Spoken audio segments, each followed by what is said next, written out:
آج میں لاہور کے جس علاقے میں موجود ہوں، جیسا کہ آپ دیکھ بھی سکتے ہیں، میرے دائیں بائیں فلک پوش جدید عمارات کا نہ ختم ہونے والا سلسلہ ہے، لیکن میں آپ کو لاہور کے اس حصے کی طرف لے کر جانا چاہتا ہوں جسے جدید لاہور کی نوجوان نسل نے شاید دیکھا بھی نہ ہو۔ جی، یہ وہ لاہور ہے جس کے بارے میں کبھی کہا جاتا تھا کہ جن نے لاہور نہیں دیکھا وہ جمیا نہیں۔ یہ جو لاہور سے محبت ہے دراصل کسی اور سے محبت ہے۔ شاعروں، ادیبوں، فنون لطیفہ سے تعلق رکھنے والے لوگوں کی سرزمین لاہور، جسے کالجوں باغوں کا شہر بھی کہا جاتا تھا۔ 18ویں صدی کے خاتمے تک یہاں بہت سی جدید عمارات تعمیر ہو چکی تھی اور یہ سلسلہ 1940 تک جاری رہا۔ پھر نہ جانے کس کی نظر لگ گئی لاہور کے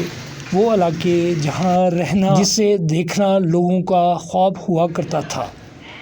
تجارتی سرگرمیوں کی بدولت اب لوگ یہاں سے گزرتے ہوئے بھی ڈرتے ہیں۔ بیرون لاہور کے رہنے والے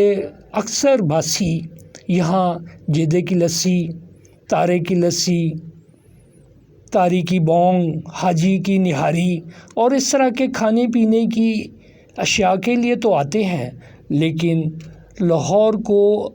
اندرون شہر لاہور کو اصل حالت میں بحال کرنے کی جن کی ذمہ داری تھی،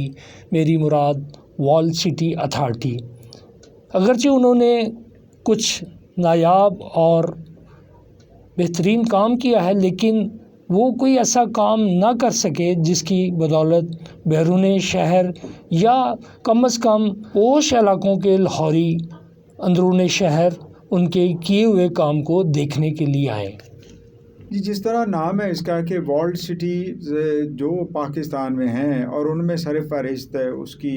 سیاسی، ثقافتی، تاریخی وجوہات کی بنا پر لاہور آتا ہے، تو اس کلچر کو جو ورلڈ سٹی کے اندر، یعنی ان چار دیواری کے اندر تھا، اندرون شہر جس کو ہم کہتے ہیں، اس کو محفوظ کرنا اور اس کلچر کو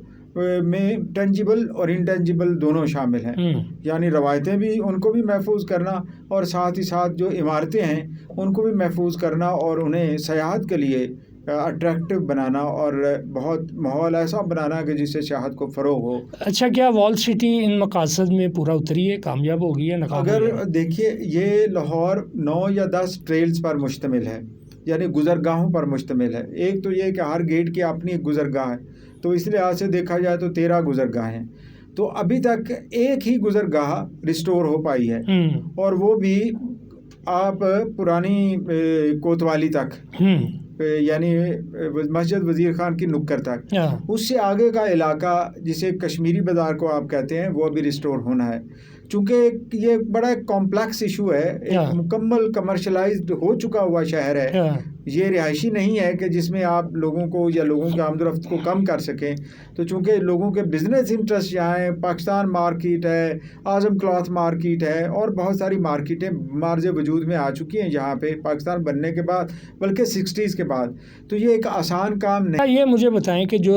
نئی تعمیرات ہو رہی ہیں شالمی کے علاقے میں، رنگ محل کے علاقے میں، یہ بھی وال سٹی کے انڈر آتا ہے؟ ڈیفینیٹلی۔ اب ذمہ دار کون ہے؟ بڑے بڑے پلازے باندھے ہیں اور تاریخی عمارات گر رہی ہیں، اس کا ذمہ دار کون ہے؟ اس میں بھی ذمہ داری ورلڈ سٹی لاہور اتھارٹی کی ہی ہے کہ وہ ان تعمیرات کو،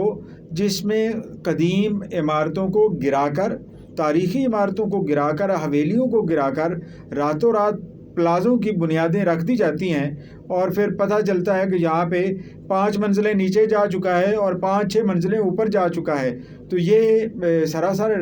اس کانسیپٹ کا منافی ہے جس پہ ورلڈ سٹی لاہور اتھارٹی بیس کرتا ہے یا بنا تھا جس مقصد کے لیے۔ تو اس کے لیے انہیں ان چیلنجز کو جلدی سے جلدی کرنا چاہیے، اس سے پہلے کہ لوگ بہت سارے علاقوں، مثال کے طور پر شیرا والا گیٹ کے اندر آپ جاتے ہیں تو بہت ساری تعمیرات نہیں ہوئی، حتیٰ کہ جو گیٹ جس پہ شیر بنے ہوئے تھے نا، وہ اندر تھا، تو وہ بھی گرایا جا چکا ہے، وہ بھی ختم ہو چکا ہے اور اس کی جگہ نئی عمارتیں بن چکی ہیں۔ یہ روکنا ہوگا۔